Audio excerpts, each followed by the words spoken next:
Which of these three teams featuring today is going to take the fourth spot? I'm tending to think Punjab. I somehow think they're more settled. If Kane Williamson comes back, in this game. Points table, please. Carry on, please, Polly. Yeah, in this game we've got coming up, I think mentally, at this stage of the tournament, as a team, as a unit, you start to set yourselves goals. Kolkata, I think, for them, they are very jumbled about what they think their possible 11 is, where they possibly can go in the tournament. And I think for them, almost what's become a area of focus is, can we qualify for the knockouts? And I think in many ways it's a dangerous place to get to, because in your team selection, everything you do, you've actually got to rather be looking at it for these last 4 games plus the knockouts. What team can we pick that can win us the tournament?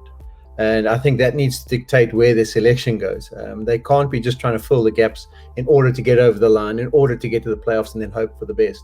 There seems to be a bit of a scramble in the latter half of the tournament for Kolkata. And if I just stay for a second with Polly's favorite, scenarios.com. Pommy, I'll come to you here. Scenarios.com. He loves that. But there is a distinct difference that Punjab looked scrambled in the first half of the tournament, and they seem to have settled now.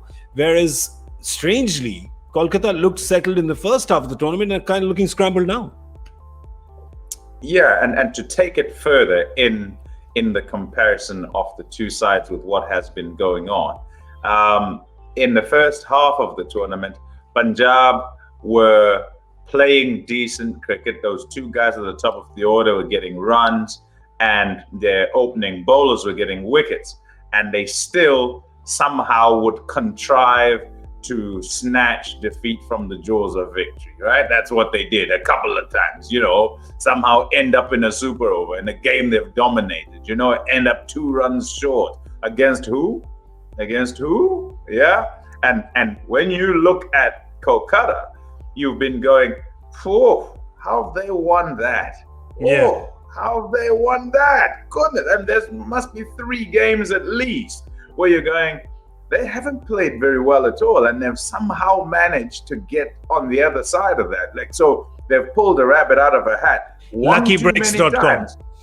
Yeah, luckybreaks.com. And in talking about sorting things out, you would have thought that it would be the other way around.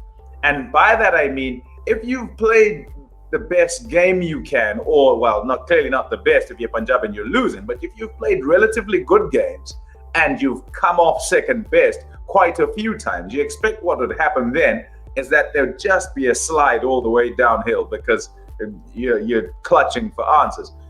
But that's turned around for Kings 11 Punjab. They've somehow managed to settle.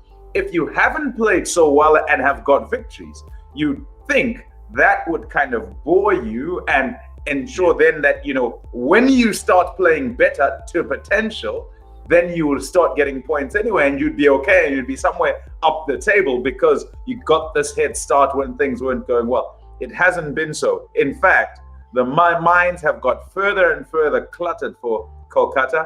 They've lost players. They don't know who their best 11 are. The guys they've gone with have been injured, called for suspect action, blah, blah, blah, all sorts of things.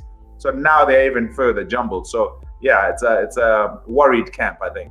There is one game which is very important. If you look at the games that these 3 teams we're talking about Punjab, Hyderabad and Kolkata. We're just taking a given that Mumbai, Delhi and Bangalore have taken the 3 spots, and I guess not too many who can argue about that. There is the game that they play against each other, right? Which is game 12 for both of them, is the game they play each other. Polly, that's the swing. That's the swing state right there, isn't it? Yeah, for sure. I mean, on current form, you would think Kolkata would probably go down today to Delhi. But then, and if Punjab win, they both sit on 10 points. I know Punjab's net run rate's pretty good because, as Pommy mentioned, they've had so many of those close encounters that when they've lost, it hasn't done too much damage. But it'll be a massive game, whether you want to call it a quarterfinal kind of game. But it'll have a massive impact on that table. And as Pom said, also the close games, you start to feel that things are starting to run for you. And with a bit of a play on words, maybe they're just feeling that the universe or boss is starting to move in the right direction, or getting them in the right direction. The universe is starting to work for them. It is. But you look at Oh, that's such a good point you make about the net run rate, because as you can see, Punjab is way ahead of Kolkata. Kolkata has 2 more points than them, of course, but they're way ahead.